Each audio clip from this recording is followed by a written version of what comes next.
नमस्कार मित्रांनो, मी नयन स्वागत करतो आपल्या यूट्यूब चॅनलमध्ये.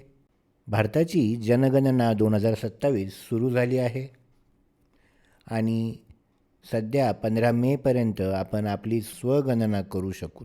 ती स्वगणना कशी करावी त्याबद्दलचा हा व्हिडिओ. चला सुरू करूयात आजच्या व्हिडिओला.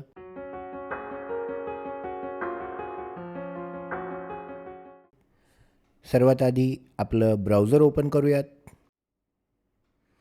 वर ॲड्रेस बारमध्ये se.census.gov.in se.census.gov.in ही आपली स्वगणनेची वेबसाईट चालू केली आहे. सकाळी 6 ते रात्री 12पर्यंत हे पोर्टल चालू असतं. इथून आपलं राज्य निवडायचं आहे, महाराष्ट्र. कॅप्चा कोड एंटर करूयात. व्हेरीफाय अँड प्रोसीडवर क्लिक करूयात. स्वागत आहे वगैरे ही सगळी माहिती, याला आपण ओके करूयात. हेड ऑफ द हाऊसहोल्डचं नाव करेक्ट टाकायचं आहे. कुटुंब प्रमुखाचे नाव आपल्याला इथे घ्यायचं आहे. मोबाईल नंबर एंटर करायचा आहे. ईमेल ॲड्रेस ऑप्शनल आहे, टाकला तरी चालेल, नाही टाकला तरी चालेल. व्हेरीफाय अँड प्रोसीडवर क्लिक करायचं आहे. जसंच आपण व्हेरीफाईडवर क्लिक करू, एक OTP आपल्या मोबाईल नंबरवर सेंड होईल आणि आपल्याला कोणत्या भाषेमध्ये आपली स्वगणना करायची आहे ती भाषा इथून निवडूयात.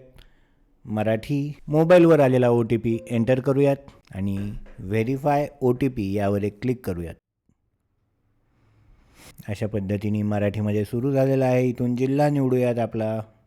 आपण ज्या जिल्ह्यात आहोत तो जिल्हा, आपला पिनकोड, लँडमार्क, गावाचं नाव टाकूयात आणि आता आपल्या घरावर तो मार्कर ड्रॅग करायचा आहे. ठीक आहे करूयात.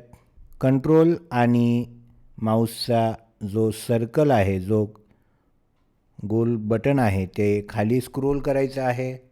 त्याच्याने आपला मॅप छोटा होईल आणि आपण जालन्यामध्ये आपलं घर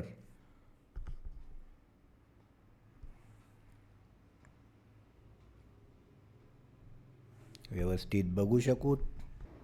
तर अशा पद्धतीने आपल्या घरावर आपण हा मार्क केल्यानंतर स्थानाची पुष्टी करा यावर क्लिक करायचं आहे. स्थानाची पुष्टी करावर क्लिक केल्यानंतर जतन करा यावर एक क्लिक करूया आणि पुढे जा. होय, आणि जे प्रश्न आहेत त्यांचे व्यवस्थित उत्तरं देता येतील अशी ही सर्व प्रश्नांची उत्तरं आपल्याला द्यायची आहेत.